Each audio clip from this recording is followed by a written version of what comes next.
नमस्कार। आज हम बात करेंगे भारत के कानूनी सिस्टम की जड़ों के बारे में। ये कहानी शुरू होती है उस वक्त से जब अंग्रेज भारत में एक नया जुडिशियल सिस्टम बनाने की कोशिश कर रहे थे। देखिए, ये सिर्फ कानून बनाने की कहानी नहीं है, बल्कि ये दो अलग अलग दुनियाओं, दो बिल्कुल अलग सोच और न्याय के दो अलग अलग आइडियाज के बीच की एक जबरदस्त टक्कर की कहानी है। तो सबसे बड़ा सवाल यही था कि क्या एक देश में दो कानून चल सकते हैं। सोचिए, जब अंग्रेज यहाँ आए तो उनके सामने एक बहुत बड़ी कश्मकश थी। क्या वो अपना इंग्लिश लॉ यहाँ सब पर लागू कर दें, या फिर भारत की जो सदियों पुरानी कानूनी परंपराएं हैं उनकी इज्जत करें। ये एक ऐसा सवाल था जिसका जवाब ही भारत की पूरी जुडिशियल हिस्ट्री को शेप देने वाला था। तो चलिए इस उलझन को जरा और करीब से समझते हैं। शुरुआत में हालत ये थी कि सब कुछ बिल्कुल कंफ्यूजिंग था। मतलब, आप बस इमेजिन कीजिए, एक तरफ अंग्रेजी जज अपने कानून की मोटी मोटी किताबें लेकर बैठे हैं और दूसरी तरफ जो लोकल अदालतें हैं वो अपने ही रीति रिवाजों के हिसाब से फैसले सुना रही हैं। अब सवाल ये था कि किसकी चलेगी, कौन सही है। ये एक जबरदस्त टकराव था जो शुरू हो चुका था। अच्छा, तो इस कंफ्यूजन को दूर करने के लिए अंग्रेजों ने अपना पहला बड़ा दाव खेला। 1774 में कलकत्ता में एक सुप्रीम कोर्ट बनाया गया और फिर धीरे धीरे मद्रास और बॉम्बे में भी। अब इन अदालतों की सबसे खास बात क्या थी? यहाँ पर जज सीधे इंग्लैंड से आते थे और वो सिर्फ और सिर्फ अंग्रेजी कानून के हिसाब से ही काम करते थे। और बस यहीं से असली खींचतान शुरू हो जाती है। एक तरफ थे ये नए पावरफुल सुप्रीम कोर्ट जो हर मामले को अंग्रेजी चश्मे से देखते थे, और दूसरी तरफ थी कंपनी की अपनी अदालतें जिन्हें अदालत कहते थे, जो हिंदू और मुस्लिम कानूनों को समझने की कोशिश कर रही थीं। इसका नतीजा क्या निकला? नतीजा था लगातार कंफ्यूजन और इस बात पर झगड़ा कि किसका अधिकार कहाँ तक है। अब इस पूरी गड़बड़ी को सुलझाने के लिए सीन में एंट्री होती है गवर्नर जनरल वॉरेन हेस्टिंग्स की। हेस्टिंग्स का तरीका किताबी नहीं था, बल्कि वो जमीनी हकीकत को समझते थे। मतलब एकदम प्रैक्टिकल आदमी। तो चलिए देखते हैं कि उन्होंने क्या किया। 1772 में हेस्टिंग्स एक प्लान लेकर आए। उन्होंने हर जिले में दो तरह की अदालतें बनाई, सिविल मामलों के लिए दीवानी अदालतें और क्रिमिनल केसों के लिए फौजदारी अदालतें। दीवानी अदालतों का हेड होता था जिले का कलेक्टर, जो एक अंग्रेज था, लेकिन फौजदारी अदालतें भारतीय अधिकारियों के हाथ में दी गईं। और फिर इन सब के ऊपर अपील के लिए दो टॉप कोर्ट्स बनाई गईं, सदर दीवानी और सदर निजामत अदालत। हेस्टिंग्स के प्लान की जो सबसे कमाल की बात थी ना, वो ये थी कि उन्होंने भारतीय परंपराओं को इग्नोर नहीं किया। उन्होंने अदालतों की मदद के लिए पंडितों और काजियों को अपॉइंट किया ताकि हिंदू और मुस्लिम कानूनों को ठीक से समझा जा सके। ये एक तरह से दोनों सिस्टम को मिलाने की, एक हाइब्रिड सिस्टम बनाने की बहुत ही अनोखी कोशिश थी। लेकिन फिर कहानी ने एक बड़ा मोड़ लिया।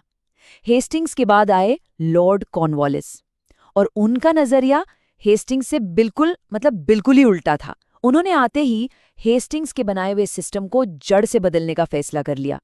कॉर्नवालिस का फंडा एकदम क्लियर था, अंग्रेजी तरीका ही बेस्ट है और कोई तरीका नहीं चलेगा। उन्होंने सबसे पहले न्याय और प्रशासन के काम को अलग अलग कर दिया, यानी कलेक्टर अब जज नहीं बन सकता था। और फिर आया सबसे बड़ा और सबसे विवादित फैसला। उन्होंने तय कर दिया कि न्याय से जुड़े सभी बड़े पदों पर सिर्फ और सिर्फ यूरोपियन ही बैठेंगे। भारतीयों के लिए सारे बड़े दरवाजे बंद कर दिए गए। और 1790 आते आते ये बदलाव और भी सख्त हो गया। अब तो क्रिमिनल केस भी पूरी तरह से यूरोपियन मजिस्ट्रेट के कंट्रोल में आ गए। भारतीय अधिकारी बेचारे सिर्फ उनके असिस्टेंट बनकर रह गए।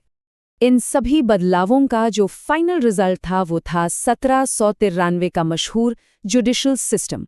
अब कागज पर तो ये सिस्टम बड़ा शानदार लग रहा था, लेकिन असलियत क्या थी? जमीन पर क्या हुआ? क्या ये वाकई कामयाब सिस्टम था? सच तो ये है कि ये सिस्टम एक दो-धारी तलवार जैसा था। हाँ, एक तरफ तो न्यायपालिका आजाद हुई, करप्शन पर कुछ हद तक रोक भी लगी, लेकिन दूसरी तरफ इसकी कीमत बहुत बड़ी चुकानी पड़ी। न्याय इतना महंगा हो गया कि आम आदमी की पहुंच से कोसों दूर चला गया। और सबसे बड़ी बात, भारतीयों को अपने ही देश के जस्टिस सिस्टम से बाहर कर दिया गया। इस नए सिस्टम की सबसे कड़वी सच्चाई यही थी कि इसने न्याय को एक लग्जरी बना दिया।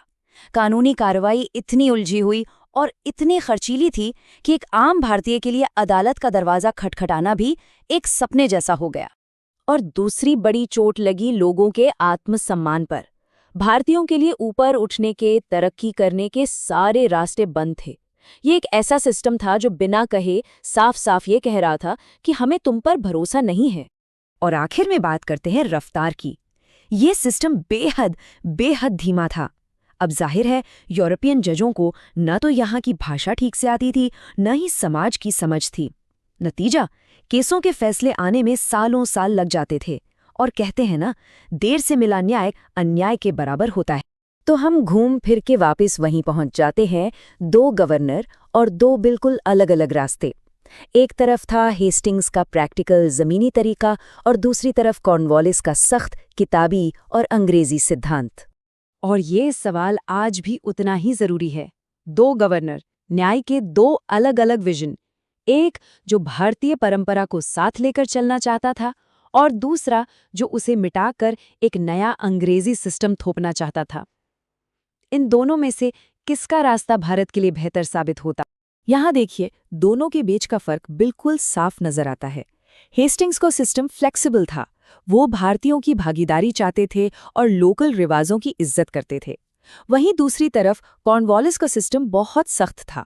वो अंग्रेजी कानून को ही सब कुछ मानते थे और भारतीयों को कोई भी बड़ी भूमिका देने के सख्त खिलाफ थे।